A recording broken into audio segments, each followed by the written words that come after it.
Dalam bisnis MLM, kesalahan paling umum adalah terlalu fokus menambah jumlah downline, bukan kualitasnya. Banyak orang bangga dengan angka, tetapi lupa bahwa angka tanpa kepemimpinan hanyalah keramaian.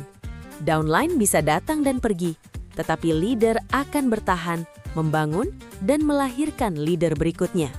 Disinilah perbedaan antara bisnis yang ramai sesaat dan bisnis yang hidup jangka panjang. Leader tidak lahir dari perintah, tetapi dari keteladanan. Strategi pertama mencetak leader adalah menjadi contoh nyata. Bukan sekadar menyuruh presentasi, follow up, atau closing, tetapi memperlihatkan bagaimana proses itu dilakukan dengan benar. Ketika tim melihat hasil dari tindakan, bukan hanya kata-kata, kepercayaan tumbuh, dan rasa ingin meniru pun muncul secara alami. Strategi berikutnya adalah fokus pada proses, bukan hasil instan. Banyak downline gagal berkembang karena hanya diajari mengejar target, bukan memahami alur bisnis. Seorang calon leader perlu dibimbing memahami mindset, sistem kerja, dan cara mengambil keputusan.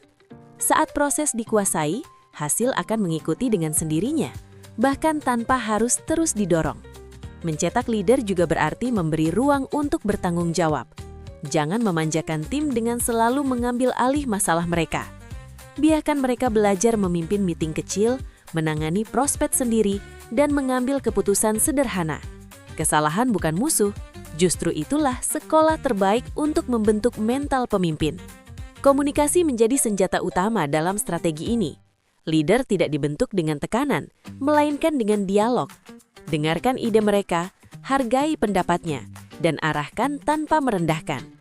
Saat seseorang merasa dihargai, ia akan berani melangkah lebih jauh dan mulai berpikir bukan hanya untuk dirinya, tetapi untuk timnya. Selain itu, tanamkan visi yang lebih besar dari sekadar bonus. Leader sejati bergerak karena tujuan, bukan hanya angka. Ketika tim memahami bahwa bisnis ini adalah sarana bertumbuh, membantu orang lain, dan membangun masa depan, loyalitas dan komitmen akan terbentuk dengan kuat. Visi inilah yang membuat leader tetap berdiri saat tantangan datang. Pada akhirnya, strategi mencetak leader adalah tentang menumbuhkan manusia, bukan sekadar jaringan. Downline menunggu arahan, tetapi leader menciptakan arah. Jika Anda ingin bisnis MLM yang tahan lama dan berkembang tanpa harus selalu diawasi, berhentilah hanya mencari banyak orang. Mulailah membentuk pemimpin, karena satu leader jauh lebih berharga daripada 100 downline pasif. Gabung bersama PT Arjuna Berjaya Global untuk mewujudkan impian Anda. Dapatkan kesempatan berbisnis dengan sistem pembayaran yang cepat, penghasilan tak terbatas, dan reward yang menggiurkan, termasuk mobil, ruko, dan kos-kosan senilai 4,5 miliar. Kunjungi situs resmi www.abgjaya.co.id untuk informasi lebih lanjut.